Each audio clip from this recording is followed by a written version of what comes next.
Every day life's happening. Some days are more eventful. Others, living protected with insurance you can depend on changes your life for the better. We insure the people and things you care about.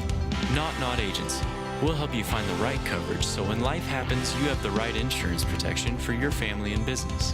When life happens, live protected. Agency for all your insurance needs.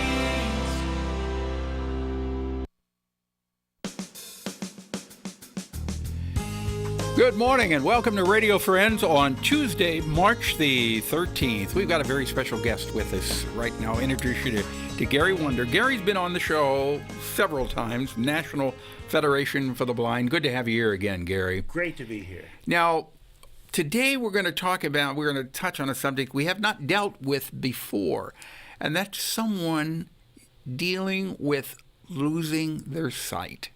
Now, you were born blind, correct? Yes. So you did not have to deal with seeing and then all at once that's being taken away from you. That's right. I knew that there were some things I couldn't do that other people said they could do with sight, but no, I did not have to go through losing it. How does someone deal with learning that they're losing their sight? Usually it's not easy. It's almost like a dying of sorts, where people go through grief and denial and then anger. In the case of blindness, some people deny it. Some people go off and hide. They think that they don't have any more to contribute to the world.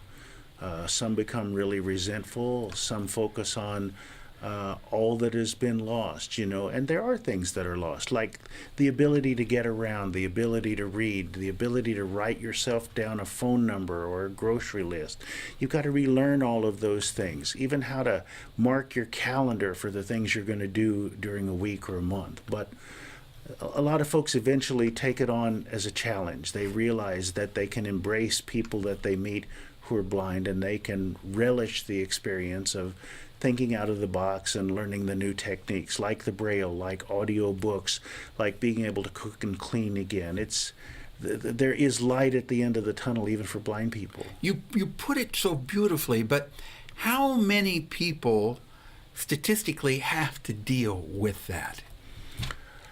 Oh, I think about 10% of the population will eventually have to deal with significant sight loss. 10% of our population. So 10% of the people listening to us or watching us, there's a chance that at some time in their life they will lose their sight. Yeah, they may not be totally blind, but they will lose enough of their sight that they'll have to do things in radically different ways. So what do you say? Let's say somebody is listening right now or watching who's going through that at this point. What do you say to them? I say to them that we can give them life after blindness. And by life, I don't just mean breathing and sleeping and getting through a day. I mean life that gives you something to get up for in the morning and lets you go to bed with a good tired at night. You can still be the grandparent that you want to be. You can still parent. You can still be a provider in your home. All it means is that you got to adjust, you got to get the training, and you got to take advantage of the opportunities that are out there. And there are opportunities out there. Oh, absolutely. And that's why we exist. We have these transition to blindness meetings where we help people understand that this isn't what you wanted, but it can be a great chapter in your life. Yeah. Sometimes you're thrown a curveball, but with that curveball, maybe you can make a home run down the road. I like that. That's better than lemon and lemonades on a cold day like this. Right. Well, Gary, you're a wonderful guest, and you're a great inspiration to me and to I hopefully many of our listeners today. And if I want you to come back again, but if people want more information on this, we've got a website and a telephone number they can call, and I'll give it to them. And I want to thank you so much for being with us today. All right, Good Gary to see Wunder, you. thank you. Best Thank you to so you. much for being with us. Thank you. So if you want more information, it's the NFBMO. That would be the website, nfbmo.org. Or you can call the local number, that's 874, area code 573-874-1774 for the National Federation for the Blind here in Missouri. Gary Wunder, wonderful guest, all right? Now, I want to introduce you to Natalie Newville. Good to have you here, Natalie. Thanks for having me. Missouri River Regional Library, and you've got something special coming up, right? Yes, and it starts tomorrow. It is the annual Able MRRL used book sale. So it's at St. Martin's at the Knights of Columbus Hall, and tomorrow on Wednesday is a preview event. So it's $5 admission from 4 to 8, and then after that on Thursday and Friday it's 9 to 8, and Saturday is 9 to 1. So this is a giant fundraiser, and when I say giant, I mean hundreds and hundreds of thousands. Hundreds and hundreds of thousands of books. Yes, this is the 21st year, so we definitely have it down to a fine art at this point in time. But typically we bring about 3,100 boxes of books, and we're really estimating closer to 3,300 this year. So where do you get all these books? People donate them, which is amazing. And we definitely wanted to plug, if you do have books to donate, please wait until after the sale this year. Don't bring them during the sale. Oh, okay, all right. So don't bring them, but when you come down to buy the books, Absolutely. Don't bring books. Yeah. Well, why? Can't you just throw a few extra in there? Well, with that many books, it's not that simple, It's not that simple. It's actually an interesting process where people will bring the books to the library, and we have volunteers who sort them. So they look at them and determine what section they go into, what kind, because we have nonfiction and fiction and rare books. So we have a lot of collectors that will come, just a whole variety, children's, anything that you can imagine we have. And so they go through and sort them. So it's a process. How do you decide what price you're going to put on these books? You know, we have just a set price. So it just kind of depends. Like some of them are 50 cents, some of them are $1. 50 cents? Yes. So especially like with our children's books, paperback children's books are 50 cents. So it's a great way to stock up for your family library. Yeah.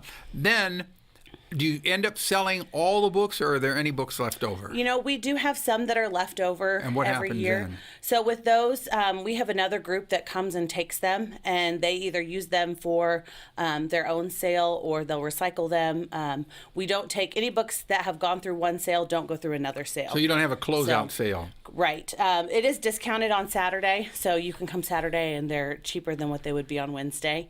Cheaper than 50 cents? Yes. So it's you can shove them in a bag or a box, and it's a flat rate. So. Okay. So you've got hundreds and hundreds of thousands of books, and that starts on Wednesday, March 14th. March the 14th, and runs how many days? It goes until Saturday at 1. Okay. So. And what time in the morning you start? We start at 9. On Wednesday, it's 4 to 8, so it's a shorter time period on Wednesday. Okay. Other than that, it's 9 o'clock. 8. 9 till 8, and even on Saturday? Saturday is 9 to 1. Okay. For more information, what do they do? They just can visit our website at mrrl.org or give us a call. Okay, it's that simple, and you can pick up books, maybe a book that you've been looking for forever, for 50 cents. You can't beat it. All right, thank you, Thank Natalie you. Newville. We appreciate you coming by Missouri River Regional Library. Tomorrow, we've got Mizzou Swings, and we'll find out about the Columbia Art League. I appreciate you listening. If there's something you would like to hear or see, I would love to hear from you. Just drop me an email. That's pepperp@missouri.edu. And if you're going to be out and about today, be careful driving and be nice to each other, and why not flash a smile and see how much difference that makes to the other person. Bye-bye.